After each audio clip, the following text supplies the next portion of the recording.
Hi everybody, we're going to be talking about substance use and gambling disorders, which corresponds to chapter 14 today.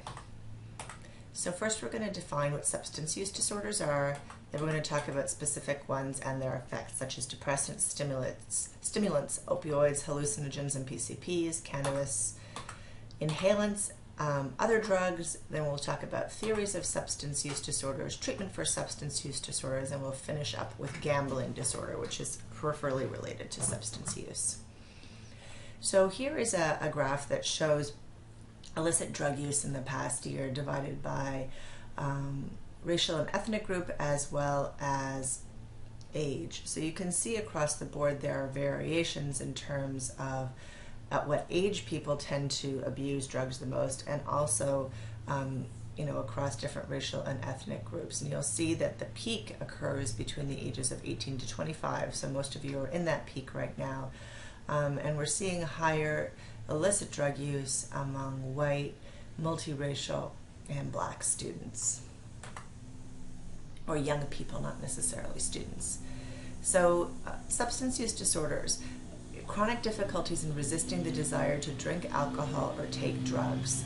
So that's kind of one of the hallmark criteria, is that it's hard for you, like not we all, but most of us will, take a drink of alcohol once we are legal, hopefully, from time to time. But people who have a disorder have, chronic difficulties in stopping wanting to drink or to use drugs.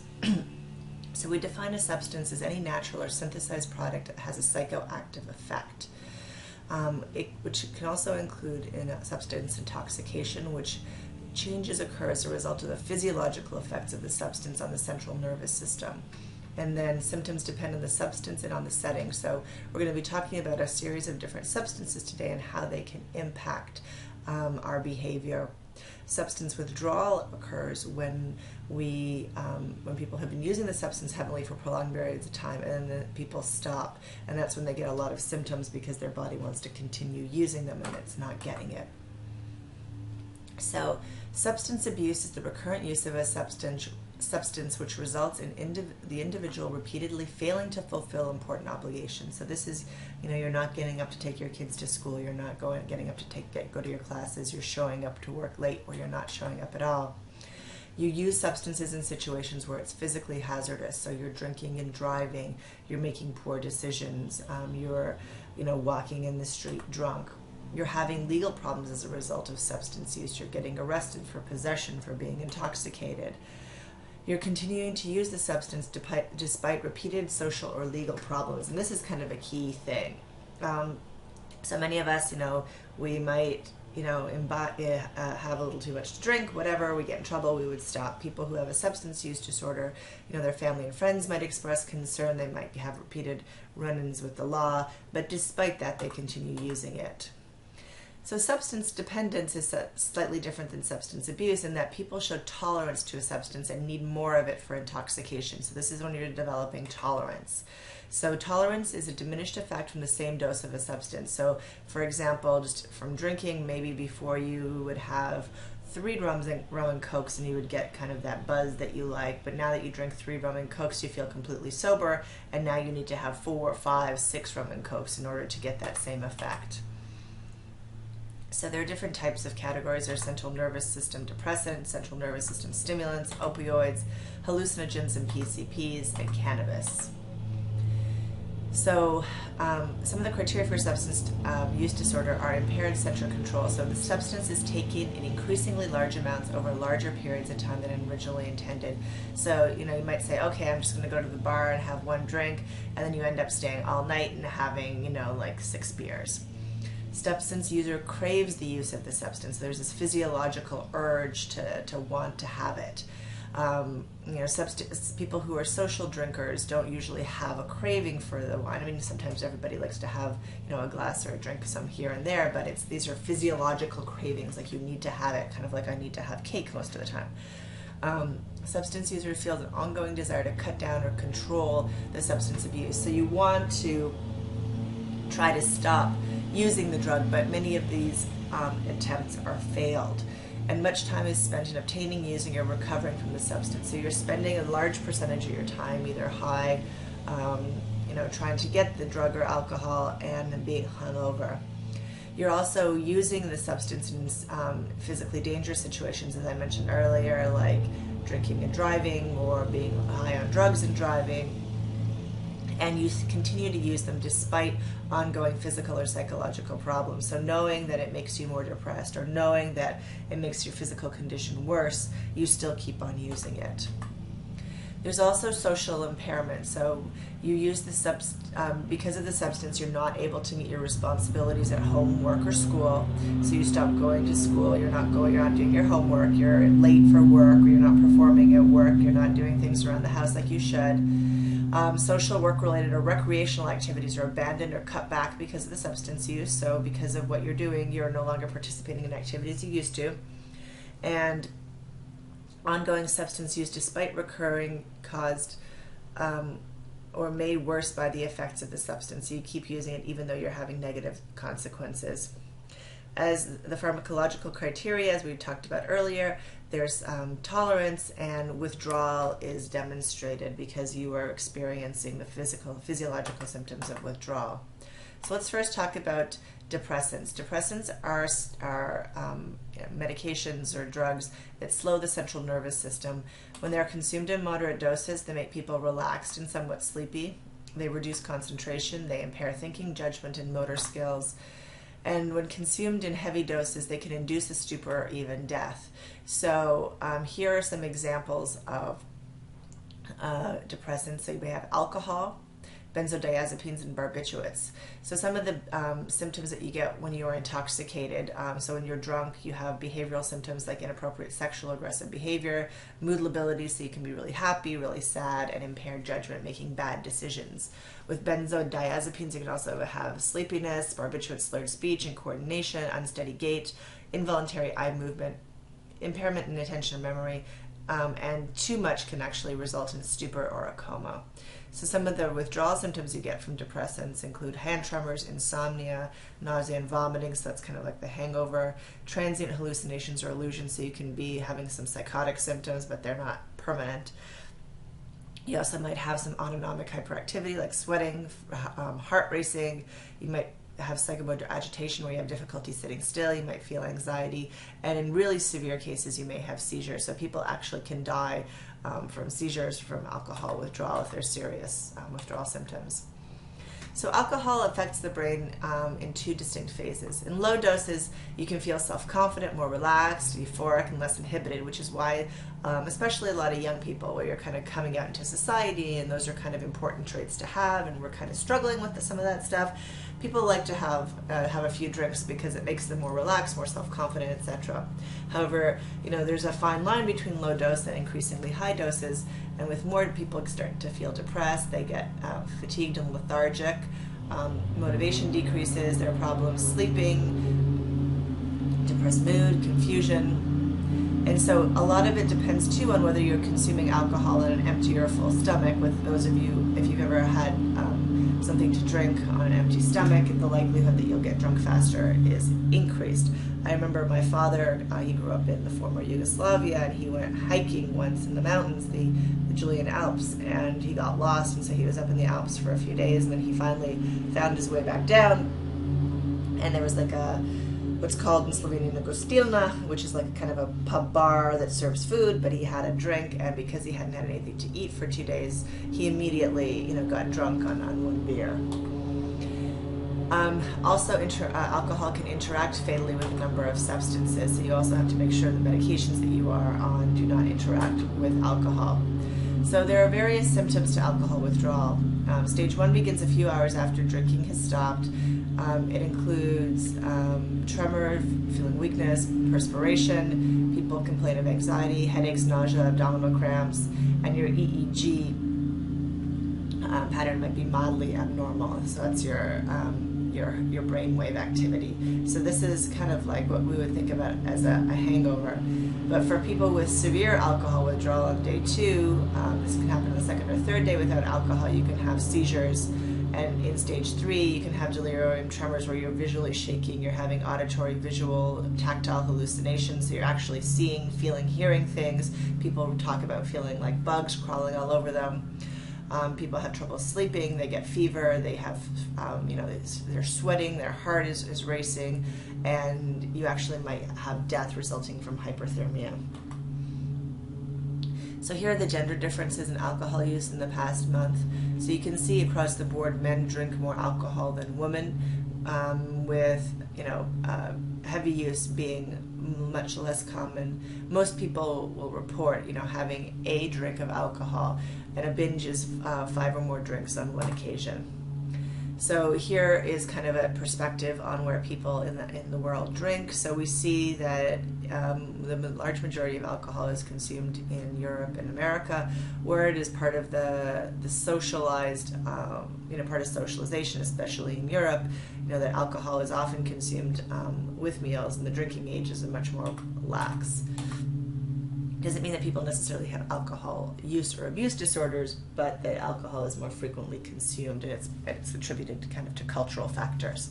So benzodiazepines and barbiturates, they're legally manufactured and sold as prescription as sedatives for treating anxiety and insomnia. They cause decreases in blood pressure, respiratory rate, and heart rate, and they can be extremely dangerous in overdose because, obviously too low respiratory rate or heart rate can cause somebody to die.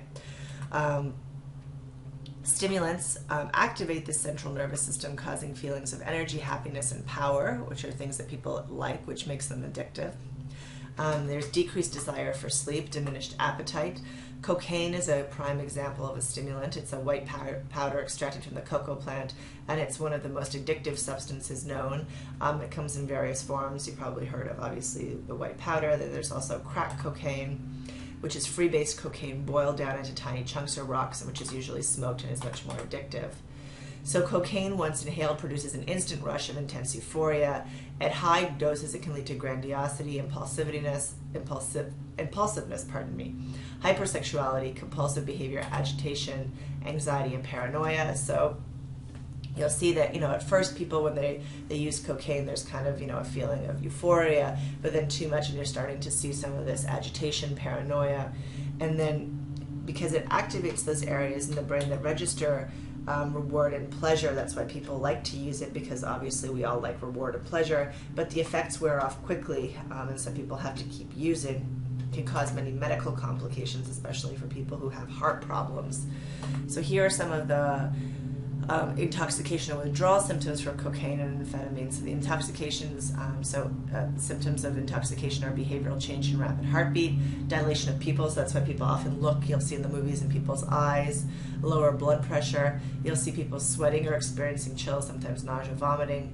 People who use a lot of cocaine or amphetamines will have weight loss, and they'll be like kind of that agitated sense that you see, or sometimes people have the opposite, where they have psychomotor retardation, so they're slowed. Muscle weakness and slow breathing, chest pain, confusion, seizures, and coma in the most severe cases. Withdrawal symptoms include dysphoric mood and fatigue, so kind of feeling down or depressed, vivid, unpleasant dreams, too much or too little sleep, increased appetite, and psychomotor retardation or agitation. So while they are severe, they are not nearly as severe as some of the depressant symptoms. So amphetamines are stimulants prescribed for the treatment of attention problems, narcolepsy, and chronic fatigue. So a lot of this we're seeing, people using medications prescribed for ADHD and abusing them. We're seeing this a lot now in high schools and in college, because it helps people focus their attention and keeps them up so they're able to study more. It releases the neurotransmitter dopamine and norepinephrine and block their reuptake. Buying and using it leads to legal complications, obviously, because it's illegal, and intolerance and physical dependence develop quickly, so people become addicted very quickly, and then abuse can lead to a number of medical issues and heart problems. Nicotine, this is found in tobacco, so it is a legal drug. It's usually used predominantly in the form of cigarettes, although you've probably seen baseball players chewing it. It operates on both the central and peripheral nervous systems. It activates the physiological effects that are similar to the fight or flight response, so it kind of, gives us a little bit of a high, puts us on edge a little bit. But the downside is that smoking it causes lung cancer, bronchitis, and coronary disease. So now you've probably seen those e-cigarettes. So part of the lung cancer is caused by the burning of the nicotine. So the e-cigarettes give you nicotine without the burning of it. So people just get the drug without the cancerous smoke. but we know that people who chew it also get oral cancers. So some of the withdrawal symptoms from nicotine, which is why it's so hard for people to stop smoking, are dysphoria, or depressed mood, insomnia, irritability, frustration, or anger, anxiety, restlessness, and difficulty concentrating, decreased heart rate, and increased appetite or weight gain. So while these are not fatal, they do cause significant distress, and that's why it's very hard for people to quit smoking, as you've probably seen in your families or friends. Caffeine, we all probably abuse caffeine to a certain extent. It's the most heavily used stimulant. It stimulates the central nervous system, increasing levels of dopamine, norepinephrine, and serotonin. It's also a socially sanctioned drug. You know, it's very acceptable. There's a Starbucks or a coffee shop on the corner of every street here in New York City. It increases your body temperature, your metabolism, and your blood pressure, which is why when we're sleepy, these are all good things to keep us awake. So if you have too much caffeine, you can actually have caffeine intoxication, where you're feeling restless and nervous, your face gets flushed, you feel excited, you can't sleep, you're urinating a lot, your stomach feels upset, you have muscle twitching, you have rambling flow of thought or speech, your heartbeat becomes rapid or irregular, and you might have periods of inexhaustibility or psychomotor agitation. I'm not a big caffeine drinker. I do remember once in college I had to pull an all-nighter, and I probably had, since I don't drink much, I had a few too many cups of tea. And I remember just even having trouble focusing because my thoughts were just racing all over the place. It was very hard for me to calm down before writing the exam. It wasn't the best thing I've ever done in my life, but we all live and learn. Some of the withdrawal symptoms of caffeine include marked fatigue or drowsiness, dysphoric mood or irritability, and flu-like symptoms like nausea or vomiting. My mother had Turkish coffee, which is a very strong coffee, which they drink in the former Yugoslavia, and she would have 1 or 2 cups every day. And I remember once we were traveling and she wasn't able to have her cup of coffee in the morning, and she actually got migraine headache and kind of was vomiting, and that kind of, not that I ever drank coffee, but that swore me off of coffee, and to this day I've never been a coffee drinker because of that. Little too many stories about my family in the former Yugoslavia today, so you'll forgive me. Opioids, they're derived from the sap of the opium poppy, and they're used to cure pain. Historically, you've seen it in a lot of the Asian countries. People used to abuse opioids significantly, especially in China, where they have large production of poppy plants. They're used to produce morphine, heroin, codeine, and methadone, which are all not all, but they're medications that we use in our general medicine to decrease pain and to increase sedation. We have natural opioids in our body that are endorphins and enkephalins. That leads to states of drowsiness, lethargy, slurred speech, and clouded mind. And in too high doses can suppress respiration and cardiovascular symptoms to the point of death. That's why you often see people, or you often hear about people who die of heroin overdoses, and this can be the mechanism by which they die. So intoxication symptoms of opioids include behavioral changes like euphoria followed by depression or psychomotor retardation or agitation, constricted pupils, so cocaine gives you dilated pupils, and opioids will give you constricted pupils, so they're smaller. Drowsiness or coma, slurred speech, and attention and memory problems. Withdrawal symptoms from opioids are quite severe. It's quite addictive, and the withdrawal symptoms come quite quickly. So you have depression, nausea, muscle aches, tearing or nasal mucus discharge, dilation of pupils, goosebumps, sweating, diarrhea, yawning, fever, insomnia. There's a scene in the movie Ray or the movie Train Stopping where they show heroin withdrawal and how god-awful it is, and that's why it's so hard for people to quit. Let's move to hallucinogens, PCP, and cannabis. So hallucinogens are a mixed group of substances, including like LSD and peyote. They produce small perceptual changes even in small doses, and they're called psychedelics. These were very popular in the 70s because people actually advocated them for mind expansion. They were kind of used by several scientists because they felt that they were able to kind of think outside the box when they were on PCPs. But it was only later that they kind of realized that they could induce psychotic symptoms in some people, and therefore, people stopped using them. PCP is manufactured as a powder and can be snorted or smoked. Is known as angel dust. Has many side effects, same side effect as hallucinogens, except people can become quite violent on PCPs. So cannabis, another word for marijuana, very commonly used. It's now become legal in certain states like Colorado. And the leaves of the marijuana plant are cut, dried, and rolled into cigarettes or inserted into food and beverages. And some of the disadvantages are that it can increase the risk of chronic cough because it's smoked, sinusitis, bronchitis, and emphysema. Some of the symptoms of intoxication include behavioral changes, perceptual changes. You start hallucinating, dilation of pupils, rapid heartbeat, sweating, palpitations, blurred vision, tremors, and coordination. So many of the same symptoms of being drunk. So sometimes it's hard to tell if somebody's high or drunk when they're smoking pot. PCP, you see involuntary rapid eyeball movement, hypertension, numbness, loss of muscle coordination, problems speaking, muscle rigidity, seizures or coma, exceptionally acute hearing, and perceptual disturbances, so you start hearing and seeing things that aren't there. So specifically for marijuana, you have red eyes, increased appetite, dry mouth, rapid heartbeat, impaired motor coordination, and the withdrawal symptoms include sleep difficulty, decreased appetite or weight loss, restlessness, depressed mood, and stomach pain. Inhalants, that's kind of, back in my day we called it huffing. That's when people use different kind of sprays, and they put spray usually in a paper bag and they inhale it. They're volatile substances that produce chemical vapors which can be inhaled. They rapidly reach the lungs and the bloodstream and the brains and depress the central nervous system. Chronic use can actually result in permanent damage to the central nervous system and brain damage because of a degeneration of lesions in the brain. So you'll see dementia type symptoms, and you can even have death from depression of the respiratory or cardiovascular symptoms. So it's very, very dangerous to do this, and people don't recognize it because many common household products can be used in this capacity, and so the side effects are quite permanent and severe. So some of the intoxication symptoms include belligerence, assultiveness, impaired judgment, dizziness, uncoordination, slurred speech, psychomotor retardation, and potentially muscle weakness, blurred vision, stupor, and euphoria. Other drugs that people can abuse: ecstasy, GHB, ketamines, and rohypnol, which is also known as roofies or the date drug. You can read about these more in your textbook. So why do people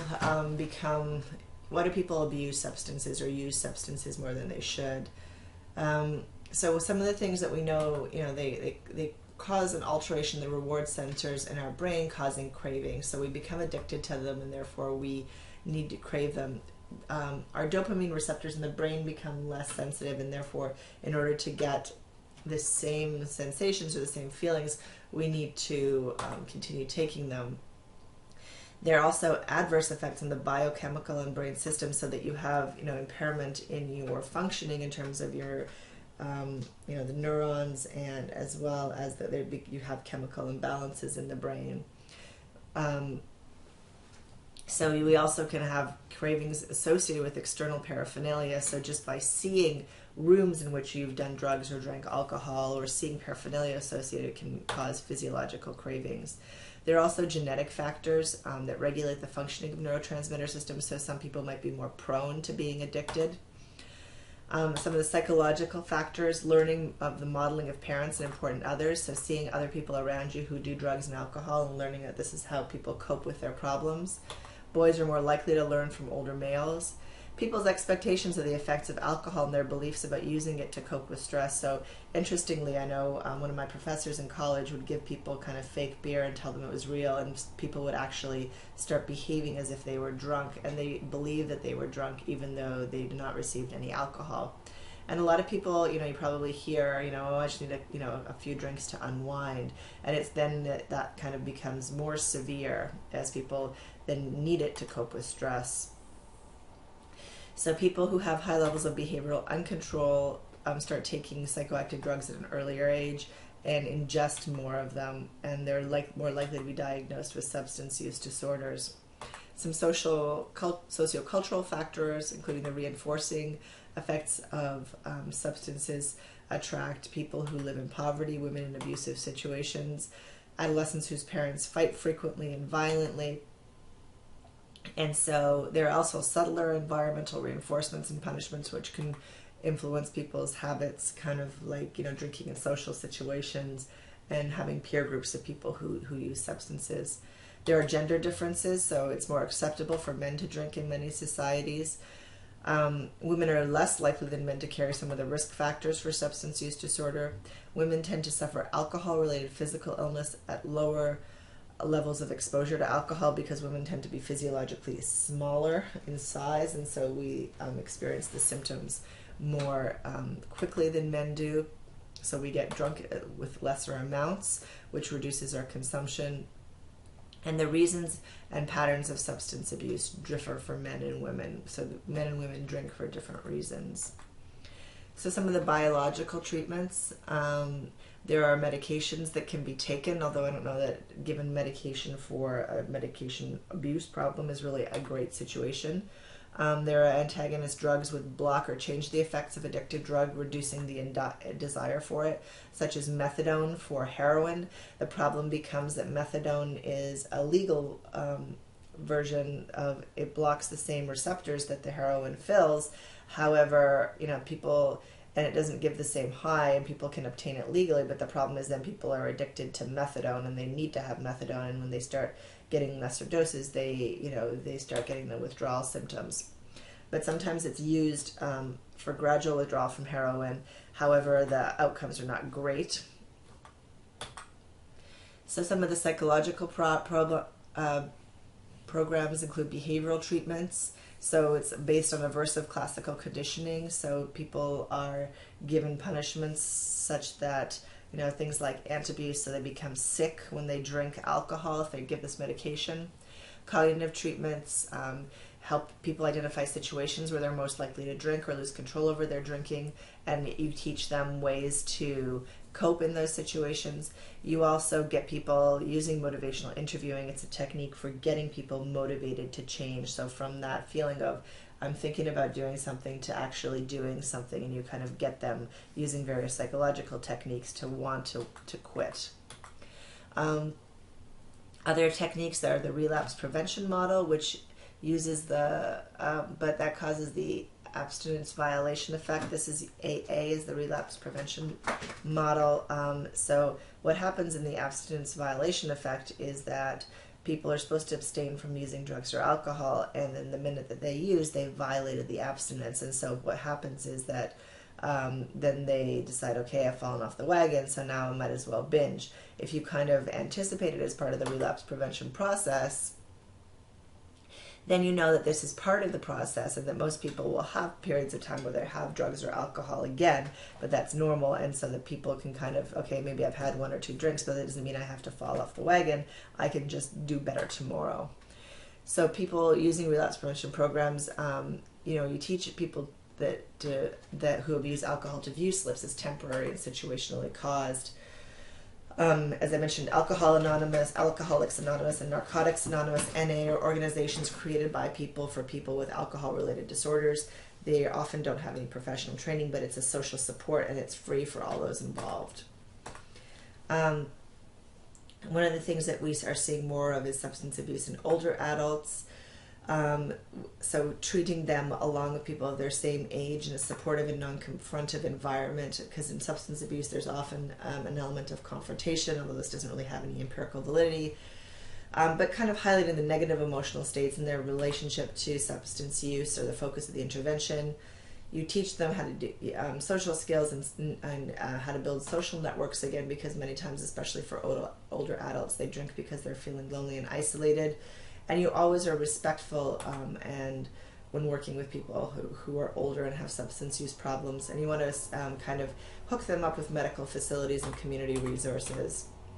Colleges also have programs to reduce drinking and drinking-related behaviors, but students often dislike admitting powerlessness and adopting lifelong abstinence. So the focus is on education and immediate risks and the payoffs of drinking in moderation. I mean, to say that, you're young, drinking can be fun, but there are, obviously a lot of negative consequences associated with binge drinking or drinking too much.